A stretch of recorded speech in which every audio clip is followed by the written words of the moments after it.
You cannot just expect women to trust you just because you're a midwife or a health system or you're wearing a shiny uniform. You need to build that trust.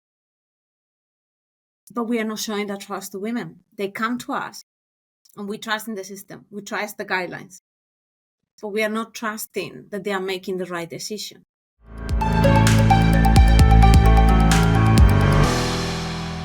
Welcome back to my podcast.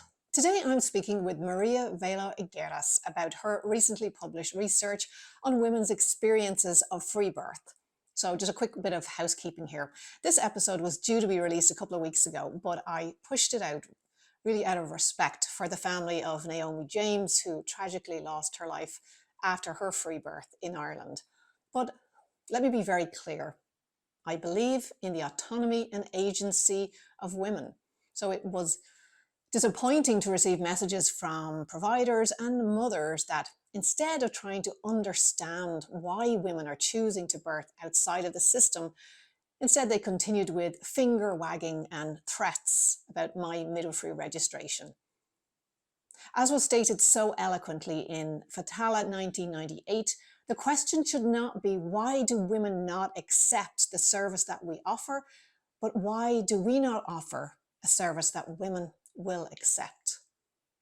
And now I bring you Maria Higueras. Hi, everybody. You're very welcome back to the next episode of the Tracy Donegan podcast. And today I'm delighted to welcome Maria Velo Higueras, who is originally from Spain and is now living in the UK and is a midwife and is, I guess, preparing for your PhD and has just published this really incredible paper on that I think is really going to add to the discussion around free birth or unassisted birth and why women choose this and how we can use this research to, I think, build a bridge of trust with women and maternity staff, medical staff, again, that has unfortunately been fractured for many women. So welcome, Maria. Thank you for joining me. Tell me a little bit about why you chose to do this research. I think any midwife, when you come with the topic of free birth, there is a strong emotions that emerge from that. And either you are initially opposed to it or you are immediately fascinated and drawn by it. Interestingly, I trained back in Spain as a midwife, although I developed most of my career here. But the first time I heard about free birth, I was almost like on the first group, like, maybe that's a bit too much. You know, I'm all for choice, I'm all for natural, normal birth, but that might be a bit too much. And the more I learned about it, the more I heard of women's stories, the more I started reading about it. And I found out the PhD dissertation from Rita Fries and Risha, actually, not Rita. And I was just fascinated. It's like, wow, there's so much power in here. Freedom, like changing systems. So I quickly converted to the other side, the people that are fascinated from it. And the more I read about that, I also navigated emotions as a midwife, like from going not just from a perspective of a woman hearing other women's stories and being fascinated from it, but from a midwife who advocates and who believes that every woman should have a midwife by their side and that we can do so much to protect you, to support you in your choices, to fight for your rights, to advocate for you. I will not say to empower you because empowerment is not something that people do to others, but to help you empower yourself. And then I come across with people who don't want midwives, which actually my research has shown that they do want midwives. They're just not finding the type of midwife and are able to access midwives. But then that felt as a midwife myself, like, why don't you want me? What is wrong with me that you don't want me? And I think it provides a fascinating opportunity to actually explore midwifery and to explore midwife and what we do. And sometimes midwifery is an intervention in itself. It's a fantastic intervention with really good positive results for most women.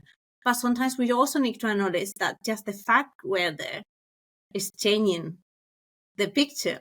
So I think for me, Freebirth gives me an opportunity to explore a lot and to question a lot about how I feel about Freebirth. And actually, the paper you mentioned is part of my PhD. And for the paper, we explore women's perspectives and motivations to free birth. But actually, my PhD is looking at how midwives feel in relation to free birth, which is relating to that my own journey of, wow, strong feelings and emotions going from one side to the other, and discovering and questioning my practice and changing my practice as a consequence of being exposed to free birth. And it's, so will you first of all define what is the current definition of free birth? Because before we wrap up, I want to get to Yes. the, you know, how you kind of have redefined what you believe free birth is. So at the moment, free birth is defined as a way of, like, it's a deliberate choice. And I don't like the fact that it's described as a choice, because the literature is very clear. It's not so much how much of a choice it is if it's a choice made out of options. But so far, it's been defined as the deliberate decision to give birth without a midwife present, or a doctor or a healthcare provider, regulated healthcare provider present. And what I'm proposing a new definition, reviewing the literature, is actually to redefine that by what women do in free birth. Women do not birth without a healthcare professional. They just birth, because that's what physiologically the body is doing. They just birth. What they are doing is to self-care during birth, by promoting the physiology of birth, by making decisions, by getting informed, by protecting themselves from interruptions, by protecting themselves from disruption of birth. They are self-caring to get the best outcomes during birth, but they just birth. And it's interesting that free birth is the only decision, or the only choice, let's say maternity services, that is defined by what others do. So we say free birth is defined by what a midwife is doing. Is a midwife there or is not there? Is a doctor there or is not there? But we don't say anything like that for any other choice in maternity care. We don't say if someone is having a home birth, what they're saying is they're having the birth in a home. If they're having a hospital birth, they're having a birth in a hospital. But it's defined by what the birthing person, is doing. But free birth, we are redefining it from our perspective. And I think it's necessary to bring that new definition and start saying, what is that women are doing? Because when we define it as an opposition to what is the normative way of birth, we create opposition, and we create that this discourse and debate of us versus them, healthcare system versus women, and that only separates people further. So that's why I feel the redefinition is a powerful one, and I hope everything I'm hearing from the paper after it's been published is that is a powerful redefinition, and it can bring down the focus on this, not of what are the normative expectations to do in birth versus what are women wanting. Mm-hmm. Yeah, it's really, when I first read the paper, I was like, oh, it's such a fascinating reframe that it just kind of really changes the balance of everything. Like, this is, again, like, you know, if women choose this, and as you mentioned, we'll kind of look at some of the themes that emerged in your research, was that they had, you know, very specific reasons for choosing this. But for most women, it wasn't their first choice. They didn't want to birth without someone with a medical provider with them, or a midwife with them. But because of the, you know, when I say there's no choice, there's, you know, we'll talk about choice till the cows come home, but it's this illusion that, you know, you could choose either or, like, and but women are just finding, you know, just from, like, somewhere in Ireland, you know, you're in a remote part of Ireland and there are no midwives available, and the only choice you have is to go to a maternity unit that maybe you've had a really difficult previous experience with, or maybe you've had a really fast birth the first time, and chances are you are not going to make it. You're going to be, you know, driving around the hills of Donegal at 3 a.m. in the morning in the winter. It's probably safer to be at home if you know you're going to have, you know, baby's going to be here fast. But I wanted to quickly just talk a little bit about the themes that came up in your study. So one of the themes was the quest for a safer birth, and the perception of risk with a provider. And that was also what I thought was interesting here, was that home births were included, because there is a perception out there that oh, women are only have, difficult or traumatic experiences in obstetric-led units.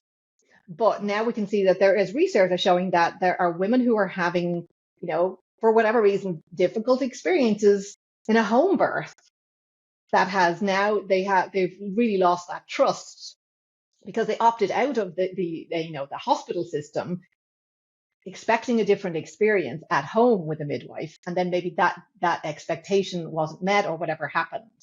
But I thought it was interesting that you mentioned that there was only 3 papers, or I think that mentioned that some moms were choosing free birth based on the fact they'd had really positive first experiences. And that empowered and emboldened them to really take ownership and responsibility for the next birth experience. And how those women decided to educate themselves and really focus on like the core aspects of that as midwives that we help parents with and help moms with: nutrition and stress management and exercise and all of that, information to get your body ready for the healthiest birth possible. But would you like to say some more about, that first theme and that quest for what is perceived and maybe has been borne out as a safer birth for those women? Yeah. So when we review the literature around women motivations and experiences with free birth, we asked 3 questions. And the first one was why women do it. What are the motivations? The second one was, how do they perceive maternity services? What is the relationship they have with maternity services and maternity healthcare providers? And the last question was, how do they care for the pregnancy? What type of antenatal care, what type of birth care do they have in the pregnancy that is leading to free birth? So the first question is the one that we have most literature about, because most studies on free birth, interestingly, has focused on why are you doing that? Almost like if women have to justify their decision, like, why are you going against the guidelines? Why are you doing something so strange? And it's very clear in there. The previous negative experience was a main factor for women deciding to free birth. They engaged with maternity services in the first place, and they were disappointed with the experiences. Some cases was disappointment, some cases were obstetric violence, abuse, neglect from healthcare professionals, terrible things that should never happen when you trust someone in a vulnerable moment. Hey there, if you're enjoying this conversation and are passionate about evidence-based care in labour, the best way to support our work is to subscribe and share this episode with other amazing women in your life. Your support is so important to us and helps us reach more mothers with empowering content. So go ahead, hit that subscribe button and spread the love. But they experience, like they have negative experiences. And yes, it's very clear that hospitals births were much more likely to be reporting that. So within all the data set and all the research, cases on home births were minimal. And we know from other research that actually home births enabling women's agency to make decisions, to stay in control during the birth, and it's actually one of the reasons why women want to have home births. But I think we should acknowledge we cannot always get it right for everyone. And sometimes, yes, we are going into a home birth setting, but the midwife that comes into a home birth setting, and I work in home births, and I used to love working in community. That's probably the part that I miss more from clinical care. It's been in home births, but we are guests. And that's why I tell my students, like, you are guests in that house. You cannot bring the institutional power and that authority figure that we are, because you're wearing your shiny uniform, into a home. And sometimes for some women, the institutional power, the guidelines, the policies, the procedures, the regulations of the midwives are brought into their home environment. And that is bringing disappointment, negative experiences for some women. And it's clearly sometimes that, there's also a conflict. And I think that's something that we as midwives need to start examining all the time. There is always a power imbalance, let's say, in the way we are relating with women. And we should strive to try to have more equal power relationships with women, because autonomy at the end of the day is relational. What women are able to do depends on what we are willing to facilitate or what we can facilitate. It's not always a matter of willingness. It's also a matter of what we could do and help them. But sometimes women experience that as being strangers, and that was very clear on the literature. if you don't know who is coming through the door, you don't know how, if you don't know the woman also, you don't know how you're going to respond to her needs because you don't know her needs. And the woman might feel vulnerable to having a stranger coming in one of the most intimate moments of her life, observing, acting, taking a position of power. So for some women, the risk of not knowing who's going to come through the door, and they use terms very clearly as it's a lottery. You know, I met lovely midwives, but it's a lottery. You might get one of the good ones or you might get one of the bad ones. And we need to acknowledge that. Not all of us are fantastic. And we are humans and we have bad days. And, you know, there are lots of things that could be influencing how a midwife enters a home in a home birth. So for some women, that lottery is not worth the risk, because it will bring more distraction, more disruption to the birth process, more stress. And for them, safety is not just about mom and baby are alive at the end of the journey. Of course that matters. They are not making a choice because they want. Who is more invested in the health of the baby and themselves than the parents themselves? But that's not the only thing that matters. Physical safety and psychological safety also matter. And that's the safety that healthcare systems fail to protect in their previous experiences. So when we say it's a quest for a safer birth, that's exactly what it means. Free birth represents an opportunity to have that physical, but also psychological safety during birth. Because this is not just being alive, it's the starting point in your transition to motherhood. And we were saying how clearly that has made a difference. And when you hear free birth stories or very positive birth stories in general, it makes you think, like, if we could get all women to experience that, how different the world will be. Because it's transformative. It's changed you.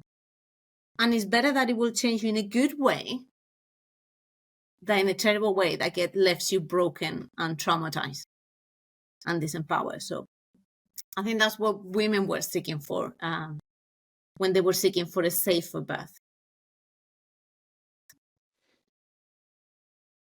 Yeah, it's fascinating because it just my own experiences over the years, you know, speaking to mothers who have made this decision, and I think you had seen the earlier interview that I did with Taysin O'Donnell, who is herself a nurse, you know, herself, and really made quite, you know, when I say an informed decision.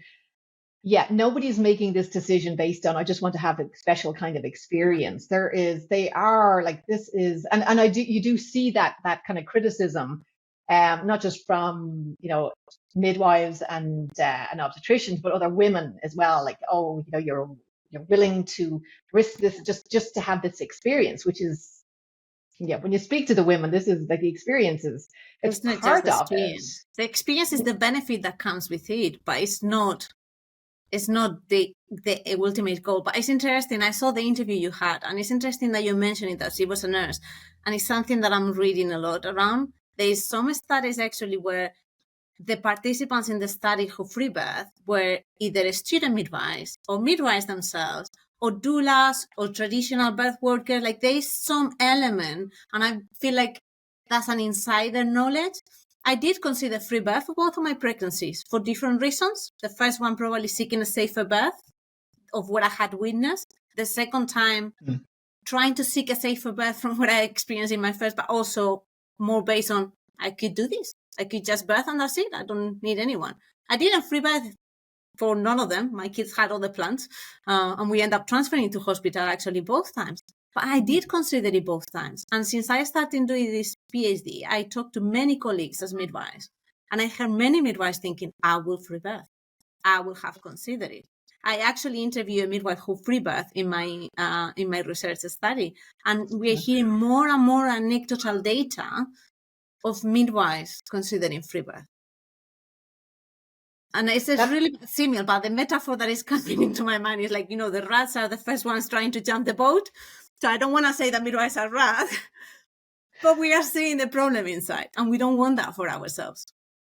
Yeah, I think that's very true. I think when, you know, and again, like in my work with doulas as well, that we're in there at the coalface, seeing how birth unfolds within, you know, usually within a hospital environment, and it can go really, really well.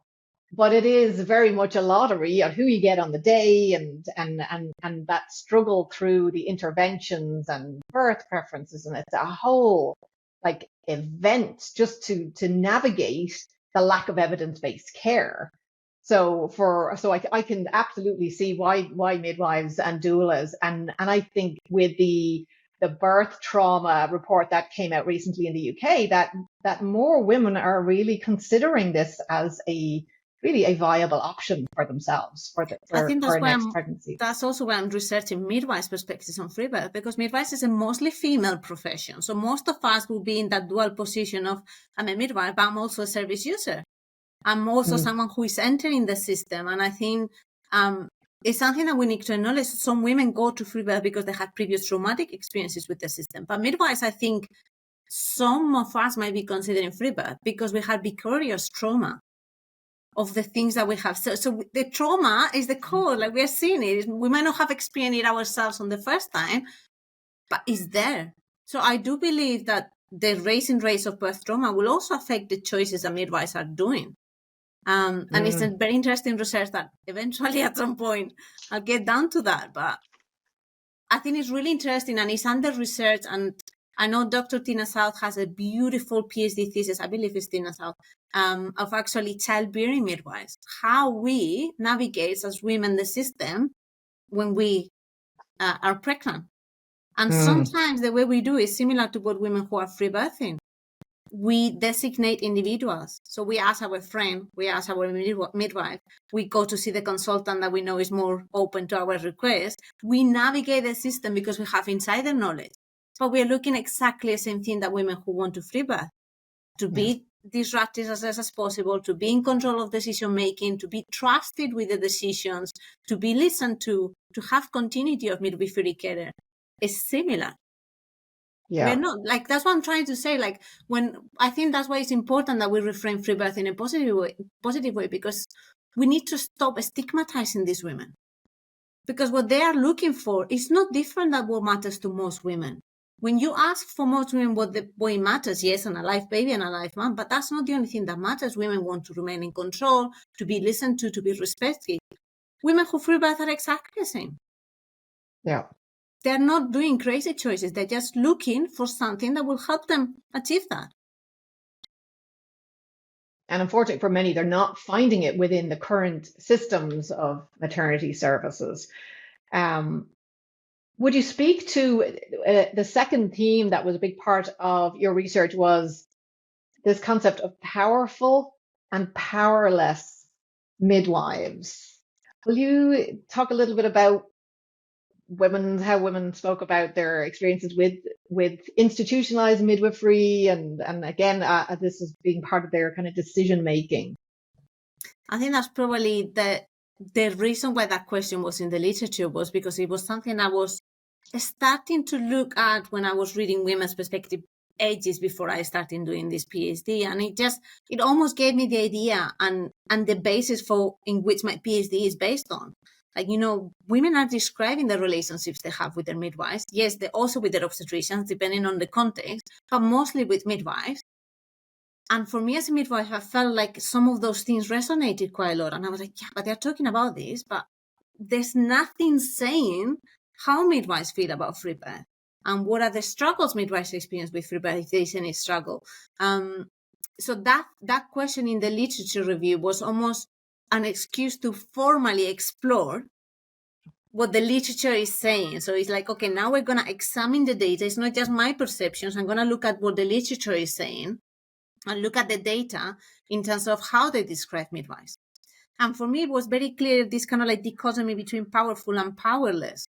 Women sometimes in the system, because initially they want to have midwives, but they have experienced midwives who took power, took authority, who coerced them into complying with care, who did not listen to their wishes. When something turned wrong, one of the quotes says, like, the midwife turned into a raging dictator. During birth, she was lovely, encouraging, lovely midwife, but as soon as something in birth didn't go the way she thought it should, she turned into a raging dictator. I think that was a quote from one of the papers. I can't remember which one now.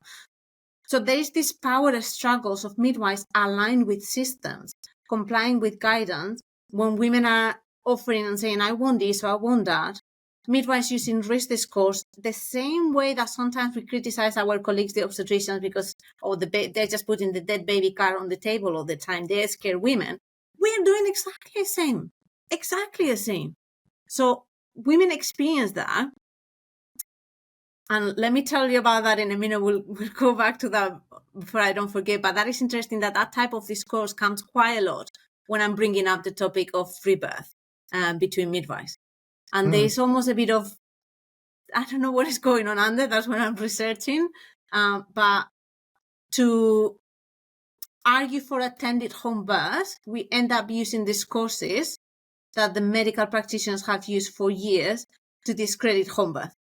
So it's almost like we are taking the same political tools and arguments and discussions, aligning that power system and having that authority and figures of the midwives. And at the same time, women know what midwifery is about. They want that relational model of midwifery, that being with woman, listen to, getting to know the midwife. They want that type of midwife. But they have met midwives who really wanted to support them. Like, they come and they said, this is what I want to have. But the midwives were unable to help. And one of the papers is actually from Ireland, was saying like how the woman, the quote she said, oh, my midwife wanted to help me, but she just couldn't. Because of the conditions with the insurance, the health system, she just couldn't facilitate me with the home birth. So is that also that powerless thing that midwives want to be there with women, want to build that relationship, want to give women what women are asking for. But we find ourselves into a situation where regulations, insurance, policies, employers are restricting so much what we could do that we are powerless. And women were recognizing that situation and we're scared of the powerful midwife, but we're also sorry and we're also frustrated that they couldn't have a midwife with more capacity to help them. And sometimes it was not just regulation. Sometimes it was a matter of recognizing the human nature of the midwives. You might have seen terrible things. You had one emergency, when you have a shoulder dystocia, the next 5-10 births, you're going to be scared that it's going to happen again because we're humans. We are fearful of litigation. We're fearful about outcomes, and that fear. And that's the problem with maternity services that are based on fear. Most of the time when we have all these risk-averse policies, it's about fear of outcomes, fear of litigations, fear of getting it wrong. I think that's the problem, that we are not thinking enough about the fear of getting it wrong.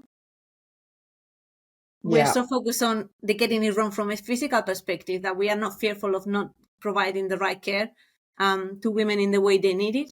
So it's an interesting thing that the women wanted to have midwives with them, but they didn't want any midwife. They wanted a midwife that they could trust. And that's why trust is a very directional thing. You cannot just expect women to trust you just because you're a midwife or a health system or you're wearing a shiny uniform. You need to build that trust.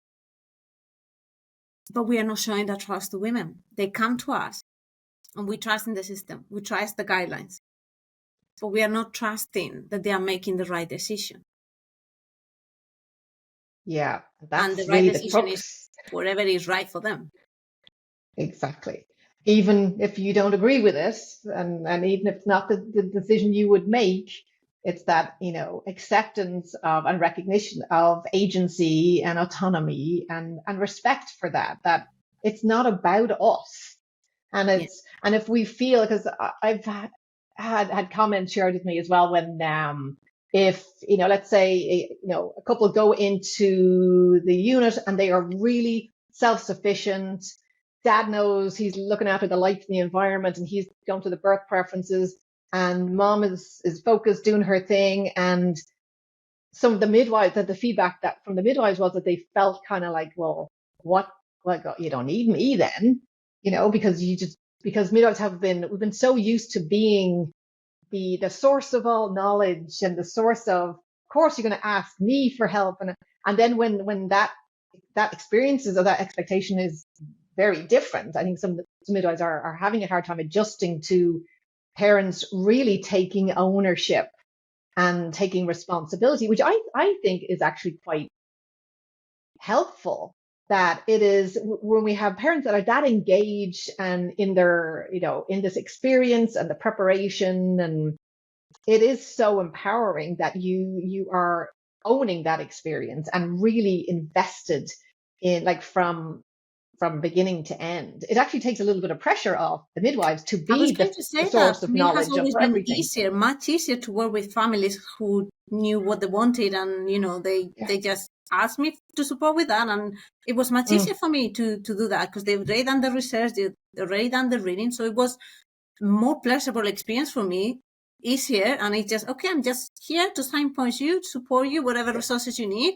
What do you want from me? But they came with a decision. It was much easier than when you have to come with a white canvas and start filling information that you don't know if it's gonna fit their needs. So yeah, but it's It is. interesting.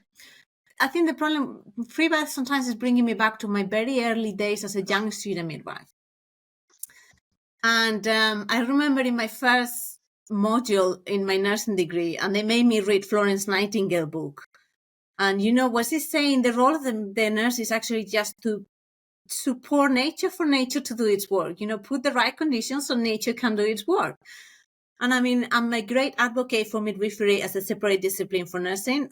I did my nursing degree because that's the way I did it in Spain, and I'm very proud of it. And I'm never going to say, like, I'm not that. We are distinct, separate professions. But I keep coming back to these nursing theories. And the book from Nightingale saying your job as a nurse is to support, put the right conditions in the environment so the person can do it by themselves and nature can do what it's supposed to do. As for midwives, it's the same. And then my nursing degree was very much based on the Orem self-care theory, which essentially comes to say it's the same. She comes to say that in your relationship with clients as a nurse, you need to support them to be as autonomous as possible. So when there are conditions in their health, like serious disease or anything like that, you might need to replace most of the functions for them. And that's kind of like intensive care situation where, nurses are doing lots for the clients. You have an intermediate model where they are in that process of becoming independent. But your goal as a nurse is to get people to self-care. And they don't need you anymore. That should be our goal. Yes. Yeah, so I you can love see that. probably where my definition of rebirth is end up coming from. Yes. And then just onto, so again, this is flowing nicely into your next theme, which was the rights of self-protection. Yeah. And how women were preparing. I thought this was interesting as well, where this power struggle and how women experience, or have experienced in the past with a provider, whether it was, lying or coercion, or there's been multiple experiences that the women have relayed to me about being threatened with social services, being threatened with solicitors. And one recently was with solicitors in labor. And there was one quote that I wanted to just read, which was kind of just a really lovely quote about how this woman felt. And she said, "So how I felt: betrayed by the people I had trusted to take care of me. And that was when I realized I needed to start taking care of myself." So this woman has had a previous experience where she felt betrayed, and that was really the crux of it. So she just made the decision that, well, that's the realization. Nobody's going to do it for me. I have to be the one to take care of myself. And for a lot of women, and it's we mentioned earlier on, it's women are talking about it now. But for the longest time, I think around Freebirth, the decision was kept hidden, or it was very underground, and there were kind of people sharing, here's the contact detail of someone I know that can kind of give you information. But that when nowadays people are just like, because of birth trauma, obstetric violence, it's in the news every day. This is like, it's like I can completely understand why somebody would make this decision, even if it wasn't the decision I would make. I had my second at home and had kind of some tight shoulders at the end. So, but I do think that, based on my own experiences, I'm not going to do it again, but would I free birth? I don't know. I'd still like to have, keep my options open. I absolutely can see, but I have had that journey as well, where as in the beginning, you know, I worked as a doula before I became a midwife, and becoming a midwife, then feeling like women need me. I need to be there. And then realizing, no, you don't, you know, if you're invited into that space, you should appreciate it and act accordingly. But women can do it. We have been doing it for the longest time. And I think that this is women reclaiming power over this experience, which has kind of been taken out of women's hands and made and medicalized, and for some women they do need that extra medical care, but for the vast majority of healthy, well women, you know, they can give birth under their own steam without someone taking their blood pressure every couple of You don't need a hours. blood pressure cuff to give birth. All you need to give birth is to be pregnant and to be in Mm-hmm. labor. Then Yeah. everything else is accessory. You know, some women will benefit from knowing the blood pressure. Some women will want to know how open her cervix is. Some women won't need any of that. And actually, it's Yeah. interesting that some of the women in the study that they were looking for a midwife, and they were kept looking pretty much until the moment of early labor and couldn't find a midwife. They say that at some points in labor, especially, you know, the transition period where it's the most intense, they would have liked someone to be there and supported them. Sometimes it's not so much that women want from us, is the physical screening process. It's just someone who knows what this journey is about. And when they're in the transition period, we can remind them, you can do this. I trust you. You're able to do this. Yeah. That's what sometimes women, that's all some women will need. Some Yeah. women will need more encouraging and support from the very beginning. Some women will feel more safer in medicalized environment. That's absolutely fine. Free birth is not for everyone. Free birth is not about undisturbed birth. That is a part of it. Free birth is about making the decisions that are right for you. And then Yes. the rest is different choices. Yeah. And will you talk a little bit about how this then has evolved into your work and within the context of reproductive justice? Yeah. So it's interesting. You were saying there before how women before used to talk about free birth more like in a secretive way, like, you know, I know this person who can help you. We don't say anything. When you start looking at it from a reproductive justice or from a reproductive autonomy question, for me, free birth has a lot of common points with abortion. When abortion is not provided in a safe environment, free of access, free regulation, women will go, which is not a term I like, underground abortions. You know, they will always find a way. If someone doesn't want to continue in the pregnancy, they will find a way. The one who can afford it will go and pay or will go and travel abroad to get it done privately. But the one who cannot afford it then will have unsafe ways of abortion. And it's really interesting when you start reading the literature. When I started reading about free birth and I started seeing the journey of self-education that women engage with, they start with maybe birth stories, they go online, they talk to other women, and they have a lot of experiential knowledge that I know within the system we are not trusting that much, but it's a different type of knowledge that we could utilize. And as midwives, we actually use that gut feeling, that intuition, that clinical judgment. That is a lot of experiential knowledge. But women use that experiential knowledge from birth stories, from forums, from their own birth experiences, and then they continue reading. They read everything they could find. They read midwifery textbooks. They read the same research you and me read. Sometimes probably they will read more research than you and me will do. Yeah. They educate themselves a lot. And they end up having these communities of support where they are helping each other. And in those communities, there's usually no healthcare professionals involved. Some of them had sympathetic midwives who were supportive and discussed options and gave them books and read things. But the majority of cases is women helping other women. So when you actually start looking at the history of feminism and feminist movement, that's exactly what the self-help feminists were making in the 60s and the 70s with abortion care. They started with abortion care around that time and advocating for abortion and choice. And then they began with contraception. They began with family planning and deciding how to have children, how not to have children. And that all led to the development of reproductive justice, thanks to the Black activists, because that first pro-choice was mostly white activists. But then the Black activists also came in there and say, wait a second, this is not just about having or not having children. It's about having the choice of how to have them, when to have them, and have them in the right condition. So free birth resembles a lot about that movement that was in the 60s and the 70s with abortion and access to contraception. But this time it's about the right to have children and the right to decide how to birth your children, not just the right not to continue pregnancy and my body, my choice. It's exactly the same principle. It's your body, it's your choice. It's making a decision. If the system is not supporting you, you're finding other ways. You're relying on self-care. You're relying on peer support. You're developing collective groups like the Women's Collective of Boston. You know, Our Bodies, Ourselves, textbook of healthcare in feminist healthcare. I feel Freebirth is doing something similar to what women in the 60s and the 70s were doing. Systems. Yeah, were I love that. Yeah.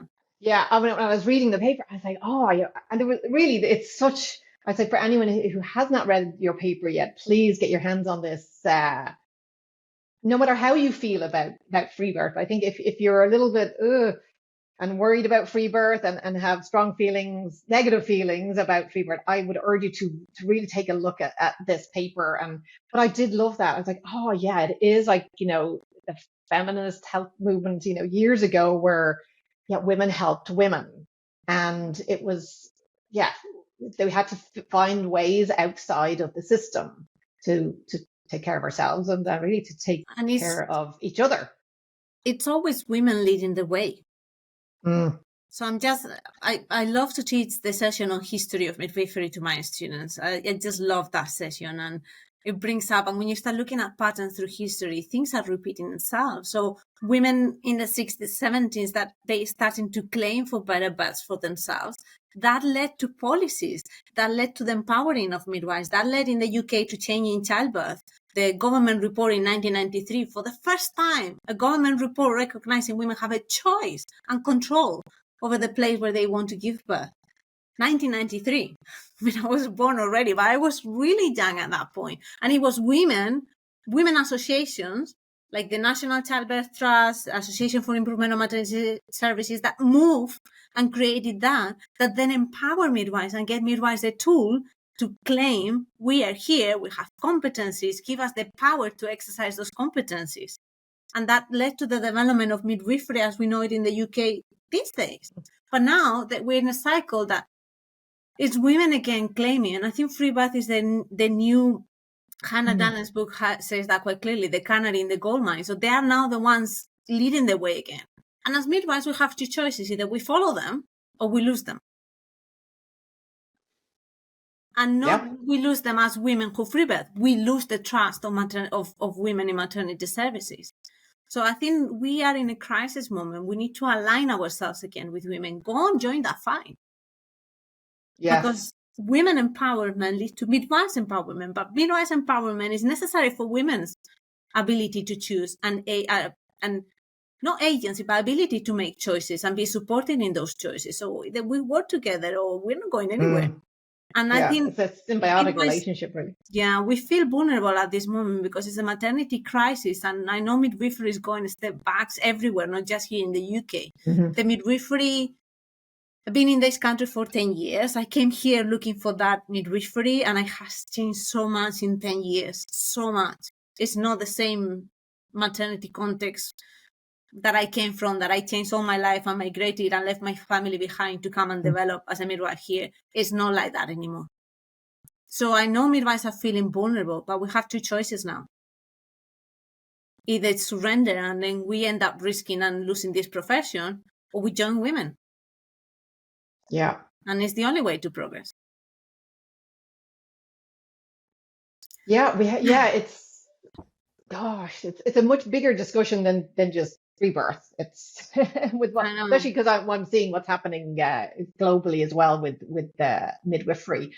So when I guess, and a big part of that, as you were saying, is that when we can really trust women that they know what they need, they know we know what we need, and I think it can be a way that we can actually come together and support women and rebuild the trust that has already been lost for so many. That it's really the future looks really bleak if we can't kind of get past this. It's what I was saying and respect those autonomous decisions that we have to get over ourselves. really, to rebuild that trust. But that's what we were saying before. Like, trust is a bidirectional thing. I trust Mm-hmm. you if you trust me, and you will trust me if I trust you. Now the trust has been broken because of maternity services, because of all this birth trauma and staffing on maternity services for so long. If we want to rebuild the trust, we cannot expect that to be from women to us. It should be the other way around. We need to start trusting women that they are able to make decisions. And I do believe when women feel they can have an honest conversation with the midwife they're having. So when they come and say, I'm considering free birth, and the midwife is going and saying, interesting, how would you like me to help you? What do you need from me? That will open up doors. The woman will start trusting you a bit more. They will see that you're not criticizing, that you're trusting she's able to make decisions, that you're willing to help her.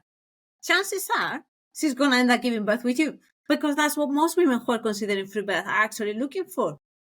Mm. If she ends up free birthing because that's the right choice for her, it's because that was the right choice for her and it was a positive choice. Nothing to judge in there. But if she's coming to free birth from a place of mistrust, maybe you need to start rebuilding that relationship. But if she comes to you and saying, I'm considering free birth, as she says, and all she's going to find is, it's very risky, you're going to die, you're going to put your baby at risk, you're a bad mother, you cannot do that, it's illegal, we have concerns about the baby, we're going to put you with a safeguarding midwife. She's going to close down completely. She's not going to come back. So rebuilding trust means that we need to start trusting women, not just expecting them to trust us blindly. Yes, absolutely. And so let's just talk for a minute about the practicality. So we're going to have midwives that'll be listening in and thinking, I really want to be part of this movement. I really want to help women, do whatever they need to do to have, the healthiest, safest, and, less traumatizing experience that they can have. But I'm worried about, my registration. If I give somebody information and something happens, legally, what happens to me? I think there's a lot of worry. I think there are midwives who really are kind of standing on the sidelines, wanting to help. They don't want to, I guess, be deemed the official care provider. Or I think litigation is always in the back of your mind. So do you have anything that you want to share to midwives who are thinking, I really want to, share information, but I'm worried about what might come back on me if something didn't go to plan? I think that's a tricky point. I think that's one of the things that I'm hearing anecdotally with midwives. I'm a midwife myself, so I'm hearing that as an insider. I've experienced that. I know I could be there. I felt that.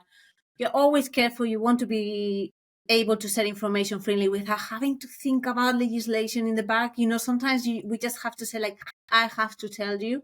And is that I have is the way I need to tick the box, not because I feel like you need to hear this, or not because I feel I need to tell you, but I feel like there is something external to me that is forcing me to have this conversation with you in this specific way. Mm-hmm. So I know how difficult it could be. And that's exactly why I'm doing a PhD on midwives' perspectives and experiences of rebirth. Because I actually want to be able to gather data and say, this is the way midwives are feeling. I have an insight of what it could be because I'm an insider, I'm a midwife, I work there. But I want to have data, objective data, that is saying, this is how midwives are feeling. Because without that data, I cannot then go and propose changes in the regulation or changes in guidelines or changes in...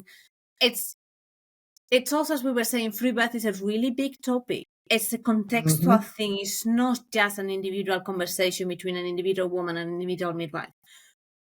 And when you look at the bigger context, sometimes that is the part that I struggle in my PhD journey. Like, where do we go from here? Because when I start looking at it, like, what I'm going to propose as a solution to fix this, because it feels too big to change it. It's a massive system. And I think that's one of the things that I struggle most with my PhD, like what real change I'm going to make. But it's going to be just space by space and women. And, if you cannot change completely the system, but if you could get a woman to trust you. And I think one of the things that we need is a strong midwifery leadership. And it's been a wonderful paper, I think, by Sally Pezzaro, published like maybe 2-3 weeks ago, about a strong midwifery leadership characteristics. That's what we need, a strong midwifery leadership. And I always say to my students on the very first day on the course, because I usually teach the stage 1, so I get them fresh as they come into the university. And one of my first things, like, this is my political arena. I'm sorry, but you're going to hear me now. I want some of you to end up in parliament. The way midwives got midwifery recognized in this country was the suffragettes. They joined the suffragettes movement, and it led to the Midwifery Act in the UK. They became political. We cannot stay on the sidelines anymore. One of my research participants actually said that free birth for her, it's almost like racism. You can either be racist or anti-racist. You cannot be in the middle.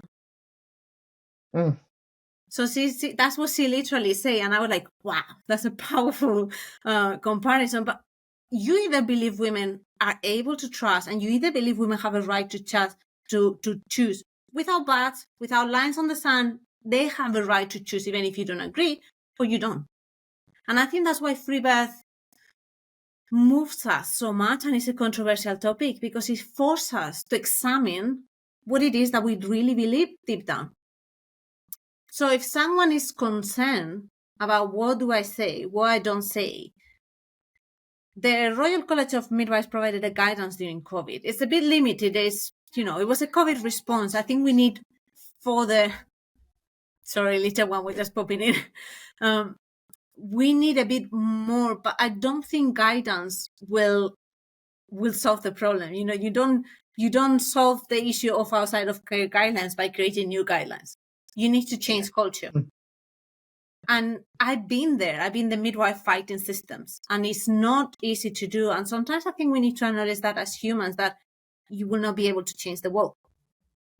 And your work is your work, it's political, and you're passionate, but you also need to pay your bills, and you have to feed your children. And sometimes it's difficult to navigate that balance. So I'm not saying that someone who is not joining the front and fighting and going to every single parade is not there. And I understand we have conflicted points and conflicted views and conflicted values sometimes. And it's about how we navigate those in a way. And what I tend to tell to the students when they come to me really frustrated, but how do I change that? And it's like, you would not change the world. You have a small sphere of influence. Change what you can within that sphere of influence. So if your sphere of influence is someone comes to you and say, I want to free birth, how can I support you? What do you need from me? And now think, what do I need as a midwife to support this woman? Go to your senior midwife, go to your consultant midwives. We need consultant midwives everywhere. We need chief midwifery officers in every country.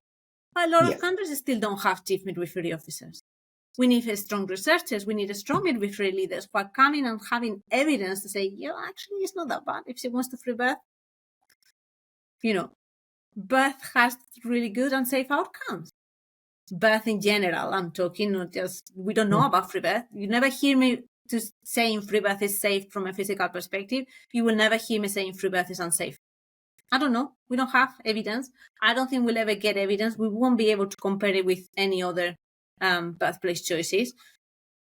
But maybe actually when you start looking at the evidence on how birth physiology works and how the hormones work and how biomechanics work, and then you start looking at that, then actually maybe taking the blood pressure every 15 minutes doesn't make sense. Maybe actually we are disturbing more things. So if someone is concerned about that, think about what she needs from you. Try to understand what matters to her, because free birth is what you will see first. But when you start digging deeper, then is when you can find out what it is that matters to you. What do you need? What would you like me to do if you were to have me there? Maybe she doesn't need you. Maybe that's what she wants. Fine. But maybe what she wants is just for you to sit in a corner, observing things, or just for you to remind her from time to time how well and amazing she's doing it. Or just to offer a cup of water, but she doesn't need you to listen to the baby. She doesn't need you to do a blood pressure. She doesn't need to, clinical checking. That's not the midwifery she needs. She needs the other thing. So ask women, what is what they want? Don't be scared just because they're saying free birth. Like, what do you need? What matters to you? What can we help you achieve that? And Claire Philly, which has been an inspiration for me, she has been an amazing mentor in my research. Her research actually look at that, what midwives do to facilitate non-normative choices. And when you look at her PhD thesis, which is beautiful, and I know reading a PhD dissertation feels like a bit too much, But if you skip the methods chapter, the rest is usually easy. She has beautiful findings in there on how midwives are actually supporting choices and how, when they are building that trust in the relationship, when they are stopping for a second to ask, to be present, and to listen to what matters to women, actually they find a compromise, which is not a compromise. They just find a middle point where the needs of the midwife and the needs of the woman are met. Yeah. So it's about going back to basics again. What is it that you're a midwife for? To be with women, relational care again. So building that relationship and stopping there and seeing her as a person, not as a walking uterus. Yes, absolutely. I do love that you are meeting these new midwives, baby midwives, at the very beginning of their journey, and that you are, suggesting to them that, don't just think of, your career as being, in, the labor ward, or that, think of yourself in, in Parliament, and, actually, making a difference to women. I think that's really powerful to hear in your first year of midwifery, when you're young and green, and you haven't really experienced the system yet, and you're probably like myself, a little naive about midwifery in general. But before we wrap up, I guess we'll end on how you're defining now this reframe of free birth, and what you believe the kind of new definition for free birth should be. So the definition I'm proposing, before I go with that, actually, I will say that you'd be surprised. There is always at least one student in each cohort who comes to me after the class and say, I might consider that. I would love that. They already have that idea of being a midwife to advocate and do for change. So they don't all come for the clinical paralegal work midwife. There is at least one person in each cohort that I'm finding society starting doing that. And they're like, I might be that midwife one day. Going back to free birth and redefinition, I'm redefining free birth as a self-care practice. So I'm putting the focus again on what it is that women are doing. They are self-caring during birth.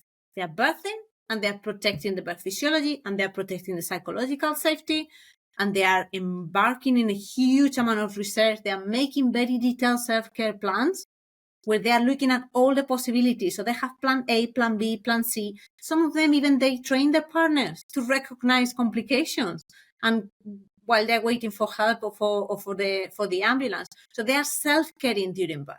And in most cases, that self-care is a response to a reproductive injustice, to a system that is not facilitating their preferred birth choice. So free birth, for some women, is a positive first choice of this is what I want and works. But for the majority of the women in the literature, it's a response to a system that has so many barriers for them to access care that what they do is they find self-care as a way to overcome those barriers and protect themselves and their babies and their birth experience and their self-determination, their ability to decide what affects them. And I do believe reframing it like that, it changes the way we understand about free birth. Because as I said at the beginning, it's the only choice we define based on the system and not what the birthing person is doing, what the woman is doing. And it's also interesting when you look at free birth, that free birth is the only choice that has become an adjective and has become also a birth. So we don't say women who free birth, we say free birthing women. We don't say water birthing women. We don't say VBAC women. We say women who want to have a VBAC. We will say women who want to have a water birth, women who want to have a hospital birth. But we don't say hospital birthing women. But free birth has become an adjective and a birth. And with that comes a lot of stigma. So when you're saying she's a free birthing woman, you're saying she's a bad mother. But if we reframe free birth from a positive perspective, as a way of, it's a positive choice, it's someone who is making decisions very deliberately, very well researched, that wants to have the best for her and her baby and has done the research to understand what is the best for her and her baby, how could we judge that as bad parenting? She's actually doing a lot more research than some people who blindly go into the hospital. And not wrong with that. Some people decide they don't want to choose and they are in the right to choose not to choose. Yeah. But we need to stop stigmatizing women who free birth. particularly when the choice from free birth comes from our failures and not from them. Yeah. And I'm hoping if we frame it in a positive way, we could have positive discussions about it. So it's not about making her change her mind. It's not about scaring her about potential outcomes. She's well aware of those. Yeah. It's about reframing it of, what do you need from us? These are the signs that you should be aware of. You need to come to me. These are the things I could offer you if you want me there. These are the things that we could do for you. This is the number you have to call when you call for an ambulance. And this is what you have to say so they attend really quickly and they know what you're doing. That kind of educating women is what is the concept of safe netting, building a net of safety around her, giving her the tools to continue caring for herself, because that's exactly what we do. Going back to Odin theory, that's what you do. You give people the tools to develop their self-care agency and to be able to care for themselves, but also for their families. Yeah. And the idea of, again, as we mentioned at the beginning, this huge transition, and to come out on the other side feeling empowered, and that you had agency and autonomy, and it's, I think, stepping into motherhood with that behind you, instead of, unfortunately, what many women are experiencing. It's just, it changes how you parent. It changes how you interact with society and with providers. And it's really fascinating when You you don't think need to of, have a home birth for that. You don't need to have a free birth for that. I did have that experience with my second time in hospital with a complicated birth, where I experienced complication. I have to experience interventions. It was the most transformative, powering experience I experienced. Super positive birth. And the difference between that one and my first was that someone was listening to me. They were taking the time to explain things. They were always thinking, I'll be the one with the last choice. They were not just another one making a choice. They were listening to what I needed and what it mattered to me. That made a difference. thank you for You don't saying need that. to be, you don't need to be in a Because there hospital. is, You could be in a hospital and have that, because there's lots of midwives out yes. there doing that for many women, the same way that I had a fantastic midwife and a student midwife who did that for me. And I Yeah, we hope don't I want to did that throw for out we're not throwing out the baby with the bathwater, that it's, No, exactly. women are having absolutely fantastic experiences and very positive, transformative experiences in hospital. And it doesn't need to be a And it's vaginal birth either. You could have that through a exactly, cesarean birth. It's not the birth itself, it's the care people are providing around you that can make a huge difference. yeah, that is at the end of the day, it's, do you feel like you were treated respectfully and compassionately? And and those aren't things that we need, huge monetary investment in. It's, a lot of it is attitude and education, and midwives meeting women where they're at. And But I'm not so far about education. You also need to be careful. When you're a carer, someone needs to care for you. You cannot pour water from an empty cup. So how can we expect midwives to provide compassionate care when they are also between a rock and a hard place? When nobody's caring for our midwives, when they are on an insane rotas, doing overtime, unpaid, anytime something goes wrong, the scapegoat is the midwife. There's no way we could do that. How can our collective obstetricians could do the same if they are blamed for everything? There's a lot of criticism around that. Nobody's supporting them to deliver and develop in that way. They're always scared because the court is going to take them to for litigation. The media is all the time passing around maternity services. The media is not helping at the moment in the UK. Yes, they are not great. Yes, we need to talk about that, but I think they're getting around that, just opening a can of worm for the sake of selling newspapers. Yeah, it definitely feels, especially in the UK at the moment, that there is literally a witch hunt on midwifery and on physiological birth. That now it has become, and I saw something mentioned about the cult of natural birth, and that I'm sure it's quite a demoralizing time for midwives, and we're trying to keep midwives working as midwives, but you can see again why midwives would have just, are tired, really, and broken. from a system that doesn't support midwifery and does not support women. So I think that's what we need. We need systems that care for humans, not just conveyor belts, factory efficiency. We need the relational model of care. It's there, it's all the policies, there, the evidence. It works for GPs, it works for nurses, it works for midwives, it works for pretty much every healthcare professional. Continuity relational care works when people can act autonomously. It's only when you apply the productive ways of factory systems into healthcare that doesn't work, because we are not working with TVs, we're working with people. Mm-hmm. Yes. Maria, thank you. I hope I'm inspiring some midwives to go to Parliament now. Yes, please do. This has been really insightful. I really enjoyed your paper, and I am really, really looking forward to your next paper on midwives' experiences of free birth and thoughts around it, because it is a fascinating topic. It is, and I think the more we talk about it and the more we can get connected with women, and of course, as you said, we have to rebuild the trust that has been broken. It's on us. Yes. So one thing we can bring is, listening ears, and so that we can actually hear what women have to say and what their experiences have been. Maria, thank you. I really enjoyed it. And I'm sure we will talk soon. I'm sure this will be a really popular episode for the midwives and students, and I'm sure doulas as well, and lots of mothers out there that might be considering this as a good option for them. Thank you very much for inviting me, Tracy. It's been fantastic. Thank you, Maria.